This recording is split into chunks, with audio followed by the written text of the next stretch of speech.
Существует целый ряд ситуаций, когда именно поведение пациента влияет на результаты анализов. Это как диета, физические упражнения, эмоциональный стресс, фармакологический анамнез, лечебные и диагностические процедуры. Вы должны подготовить себя к этому исследованию следующим образом. Воздержаться от физических нагрузок, приема алкоголя и лекарственных веществ, изменений в питании в течение 24 часов до взятия крови. Если отменить прием лекарственных препаратов невозможно, то обязательно предупредите медсестру о приеме лекарственного средства, так как некоторые лекарства влияют на результаты анализов.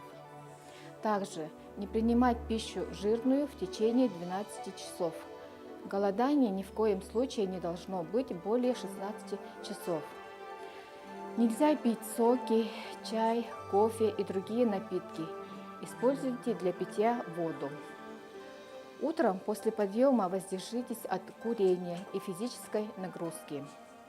Если вы не придерживаетесь этих правил, во-первых, потеряете время на повторные пересдачи анализов, во-вторых, могут поставить неправильный диагноз. Вот почему нужно готовиться к анализам правильно.